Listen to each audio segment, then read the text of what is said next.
Mason Diaz, unfortunately a strong run for you, went south just after a late comp yellow. What happened? Right around lap 40, just light switch. Car just went really, really free. Like we were picking them off when you started 25th, and we got up to about 5th there. And then right about lap 45, just a light switch. It went free in, free off. Couldn't drive it anywhere. But overall, thank you to these Hedgecock guys. They bring fast cars every week. Last week we qualified pretty good, but if I could figure out what I need to do in qualifying to get better, we'd be up front more often. We get up front towards the later end of these races, so we were there we needed to be, just got wicked free. The right rear tire started coming apart and just couldn't hold on to it on the bottom. I let off early to try to anticipate it, and it just wasn't enough. There were a lot of guys that had some tire problems or were caught off guard by the Cup Series rubber being on the track surface. How much did that change the track early on? I didn't really feel the Cup or truck rubber. Like the track just kind of felt the same. Whatever you had yesterday, you had today. If you were free today. The Hoosier stuff, maybe a tire test here would have helped. I mean, we all knew the heat from this weekend was going to be big. We all knew that going before the race, so really can't blame Hoosier for it. They're doing everything they can. Just sucks. We all went on low air like they told us to, and just trying to do it. But I'm just kind of confused why there was a comp caution at the end there when we stated the rules that we only had a 25 lap break and that was it. So how all of a sudden did we get another caution?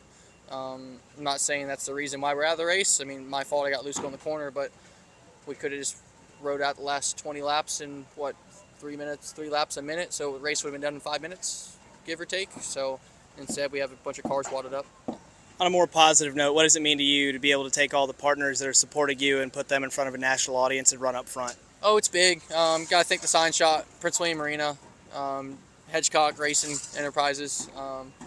Just everyone's behind me, my girlfriend, my family. It's a pretty cool deal to be on FS1. It's not my first time being on FS1, but first late model stock, and it's a really big deal. Kind of a interesting schedule for us here, but we made it work, and it turned out being all right. But thank you, CARS Tour, for getting us on there. Hopefully we'll be back next year. When are you going to be back with us in the CARS Tour? I'm not sure. I think the next 2 races are on top of Southern National Motorsports Park races, and I run that facility down there with my family, so whenever we're off there, we'll be back. I know right now my next one is going to be Hickory as of right now, but there might be one before then. Ryan Millington, strong run for you tonight, went south around the mid portion of the race. What happened? Well, we finished P. Jeff Gordon on FS1 at Wilkesboro tonight. So came home 24th. We qualified 19th and made a ton of ground up really early. I think we got up to 6th or 7th by lap 40 or so, and had a pretty dang good car. The motor kind of started to go south again. I don't know what's going on with that. We had some problems at the end of Ace, and we changed the carburetor because we thought we had a carburetor issue, and it started doing the same thing, missing the same way it was at the end of Ace tonight. So that started to go south, and then we got in a little incident there with the 12 and 41 Diaz and Schaefer. I don't think there's really much anybody could have done there to avoid it. Just kind of racing at Wilkesboro, everything goes by so quick, and there ain't much reaction time to do much. So we got tore up and just decided to park it. We weren't in the points or nothing. There was no real reason for us to go back out there and try to pick up a couple more spots I didn't feel like. So just load her up, go back to the shop, get her fixed up, and go to Langley in a couple weeks and try to get something done there. Talked to Diaz, and he said he lost the right rear going into one and tried to back it up. There was just nothing he could do. Is there anything you could have done to avoid it?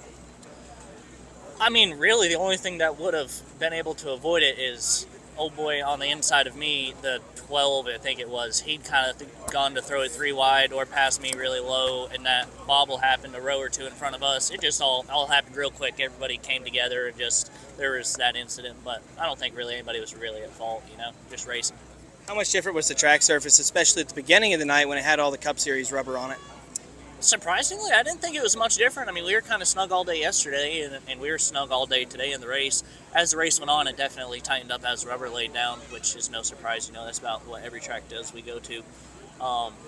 Overall, we were just too tight tonight. I figured we would be. We missed it a little bit. But that's the same way we went last year, the same way we went this year. So hopefully we can't write that down in a notebook and try to come back better for next year.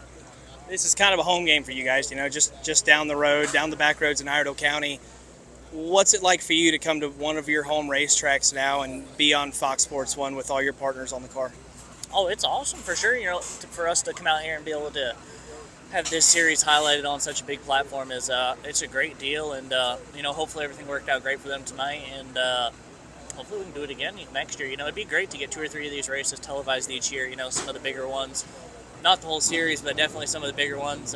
Be really great to get on TV, and we put on a good show at a lot of places. So hopefully we can make something happen for next year. It'd be great.